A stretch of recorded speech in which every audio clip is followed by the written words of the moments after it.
Assalamualaikum Sobat Trisna Family. Di konten kali ini aku akan membahas mengenai SKD. Sebagian orang mungkin sudah tidak asing di telinga kalian apa itu SKD, apalagi yang sering-sering mengikuti seleksi tes CPNS. Tapi bagi yang belum mengetahui apa itu SKD, nonton channel aku ya. Aku akan menjelaskannya. SKD adalah seleksi kompetensi dasar yang terdiri dari 3 jenis soal, yakni tes wawasan kebangsaan yang biasa disebut TWK, 2. Tes inteligensi umum yang biasa disingkat dengan TIU, dan ketiga, tes karakteristik pribadi yang biasa disingkat dengan TKP. Tapi sebelum lanjut, jangan lupa like, subscribe, comment, and share ya, agar channel ini dapat berkembang dan akan selalu memberikan edukasi yang lebih baik dari sebelumnya. Terima kasih. Baiklah, kita akan bahas soal TWK nomor 1. Presiden adalah bagian penyelenggara pemerintah negara yang tertinggi. Namun kedudukan presiden berada di bawah A. KPK, B. DPR, C. Jaksa Agung, D. MPR, E. Polri. Jawabannya adalah D. MPR. Kedudukan presiden berada di bawah MPR.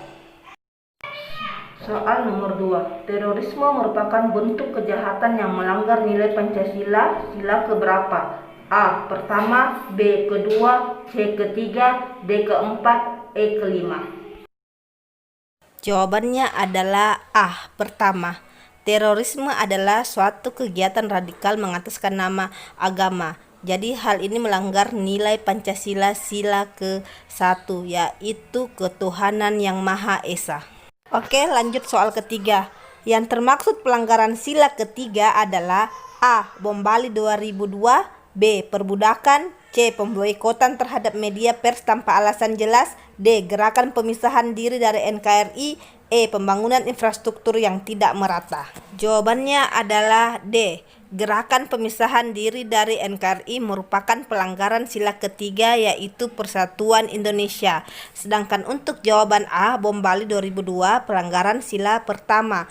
Untuk perbudakan, pelanggaran sila kedua. Untuk pemboikotan terhadap media pers tanpa alasan jelas, pelanggaran sila keempat. Dan untuk E, pembangunan infrastruktur yang tidak merata, pelanggaran sila kelima. Soal nomor 4. Perahu pinisi merupakan kebanggaan masyarakat Indonesia pada masa lampau. Perahu ini dibuat oleh masyarakat dari daerah A. Sulawesi Barat, B. Sulawesi Selatan, C. Sulawesi Tenggara, D. Gorontalo, atau E. Sulawesi Utara. Jawaban B. Sulawesi Selatan. Soal nomor 5. Tindakan paksa mengeluarkan orang asing dari wilayah Indonesia disebut dengan A. Ekstradisi, B. Remunerasi, C. Suaka, D. Transgenerasi, atau C. Deportasi. Jawaban adalah E. Deportasi. Lanjut soal nomor 6. Sistem pemerintahan Indonesia pada masa negara Indonesia Serikat yang dipimpin oleh Perdana Menteri. Hal ini menunjukkan sistem pemerintahannya adalah A. Presidensial, B. Parlementer, C. Perdana Menteri, D. Ekstraparlementer, E. Konstitusional. Jawabannya adalah B. Parlementer. Ciri-ciri pemerintahan parlementer adalah kepala pemerintahannya adalah Perdana Menteri dan kepala negaranya adalah Presiden atau Raja. Soal nomor 7. Di Indonesia, lembaga yang berhak melakukan constitutional review adalah A. DPR, B. MPR, C. KY, D. MK, atau E. MA. Jawaban adalah D. Mahkamah Konstitusi (MKRI) adalah lembaga tinggi negara yang memegang kekuasaan yudikatif kehakiman. Tugas utama MK adalah untuk menguji undang-undang terhadap Undang-Undang Dasar Konstitusi, yaitu Undang-Undang Dasar 1945, atau yang disebut dengan wewenang melakukan constitutional review. Jadi jawabannya adalah MK yang berhak melakukan constitutional review. Pertunjukan tradisional yang berasal dari Jawa Tengah adalah A. Lenong, B. Mamanda, C. Ludruk, D. Ketoprak, atau E. Maknyong. Jawaban D. Sedangkan Lenong berasal dari Jakarta, Mamanda berasal dari Kalimantan Selatan, Ludruk berasal dari Jawa Timur, sedangkan Makyong berasal dari Melayu. Lanjut soal nomor 9.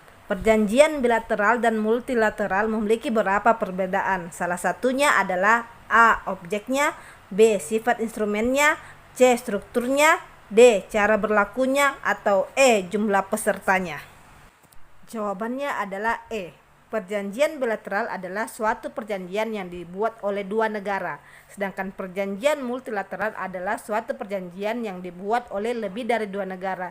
Jadi sudah jelas bahwa perbedaannya adalah jumlah pesertanya. Kalau di bilateral itu terdiri dari dua negara, kalau multilateral lebih dari dua negara. Demikian contoh soal TWK hari ini. Jangan lupa subscribe ya untuk mendapatkan soal-soal berikutnya. Saya tunggu.